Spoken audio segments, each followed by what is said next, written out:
a brick city in New York right now. If you're not from here, that means it's cold as hell. So I thought it would be a good idea for me to come through with a hot and spicy story time. This story time takes place Cinco de Mayo. If you don't know when that is, it is May 5th. I'm not going to say the year because that's going to give too much away. So my homegirl and I were chilling at the house.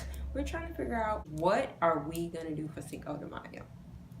Now, in New York City, Cinco de Mayo is a big day. That's when everybody turns up, they go to bars, they go to house parties, and so my friend and I, we wanted to get lit too. She hit me up at about 7 o'clock and she's like, girl, my gay husband and his husband are having a house party. Are you down?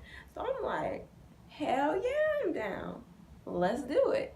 Because it was already almost about to start, we didn't have that much time to really get cute. Well, I didn't anyway. So we finally meet up and my friend is all cute. She got her boots on, all black. She looking cute, all model-esque. And I'm looking like her little tomboy sidekick. But it was cool. I wasn't sweating it. Like, I just wanted to have a good time. So we get inside.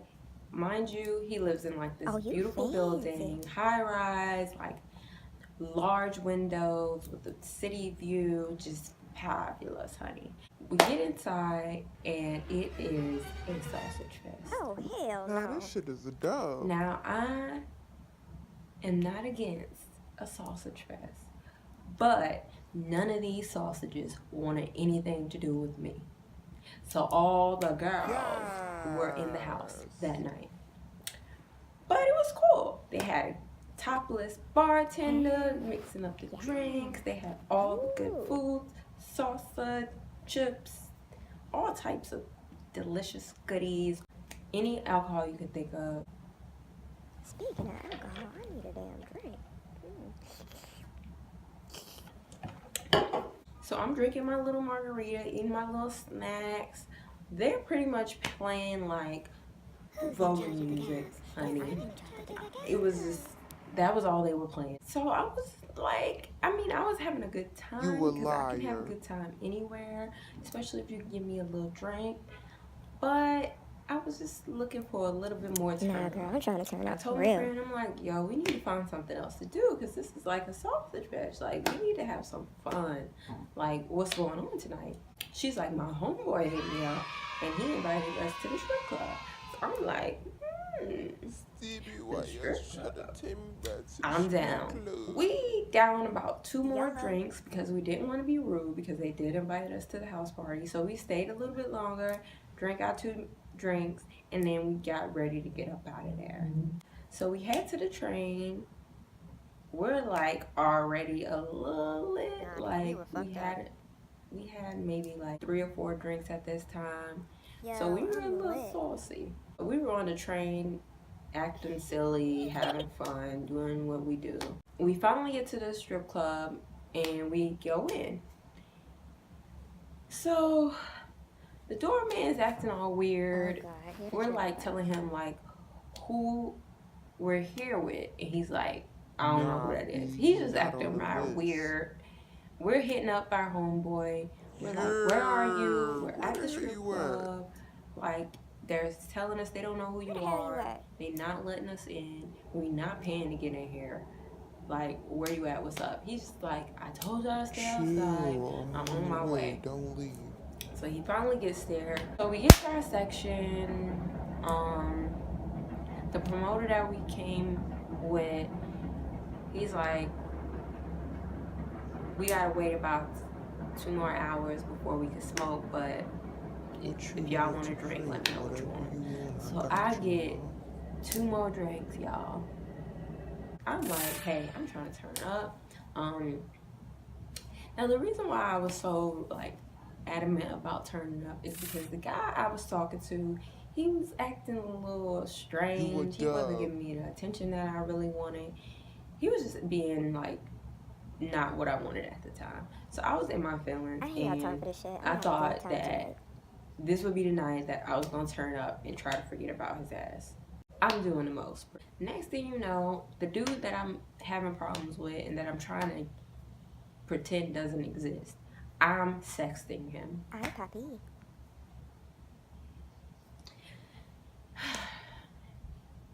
So I'm sitting there sexting, drinking my little drinks.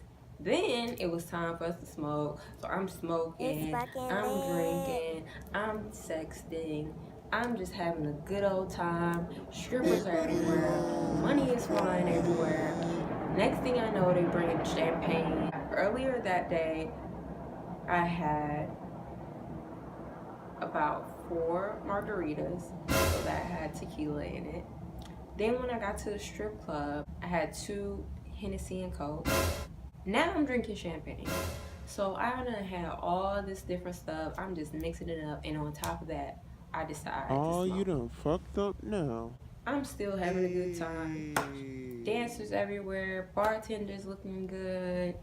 I'm drinking more champagne. I'm smoking. We're having a good time. We're cracking jokes. We throwing money. Mind you, I'm sitting this whole time that we're in the club. So I hadn't gotten up, not even to use the restroom. So the only time that I actually got up was when it was time to leave. We get up and head out. And once I got up, y'all, the whole room started spinning. It was like hazy. I barely knew what the hell was going on. But I was good enough to where I could walk and still know what I was doing. My friend is like, "You okay? Like, No, you I'm not be okay. good?" I'm like, "Yeah, I'm good. I just need to get home." So we get to the train. By this time, I'm like feeling a little more lit than I felt when I first got up. It was going downhill from there. So we get on the train, we sit down, and I'm like slumped, y'all. I could barely even speak. My friend is talking to me. I think she was saying, "Are you good?" And I'm like, "Yeah, I just need to get home." Well, liar. I'm just like, "Oh, I'm fucked up. Like, I'm done right now. Like, I'm gone." So we get to my stop. I get up and I say bye to her. I get off the train and the train goes by. Literally, I probably took maybe 5 steps on the platform and I was dizzy as hell, y'all. Like, I couldn't barely stand up. Like, I was just like, yo, like, I don't think that I can take any more steps. I'm too lit. Like, I'm gonna fall. So my ass sits down on the platform. Man down, like, cold this is 10. concrete cement that people would walk all over. Like, if you've been to New York, you know what I'm talking about. Like, so I find a pillar and I literally sit on the ground with my back up against the pillar, and I'm like, I just need to sit down. I was just like, I just need to sit down for a little bit, and if I sit down for a few minutes, then when I get back up, I'll be able to walk and I'll be able to get home. So at this point, I'm just like having a conversation with myself in my head. P.O.P. hold her down. I'm just like, Lord, like, I'm too lit. So I call my homegirl. Help me, please. She still had reception at the time because she was getting ready to transfer to her next train. So I call her and I'm just like barely able to speak. I'm like, oh my God, I can't get up. Like, I'm stuck on the ground. I can't walk. She could barely understand what I was saying. That's how lit I was. Girl, I can't understand what you're saying. Are you okay? Like, I'm gonna have to call the ambulance. Like, I can't get up. She's like, Chris, get up right now. Get up. If you stand up, you'll be fine. You just need to get home. You can't sit on the ground. I'm just like, girl, I can't get up. Like, I can't get up. I just hear her like, Chris, I'm coming to get you. I'm like, no, I'm calling the ambulance. I'm calling.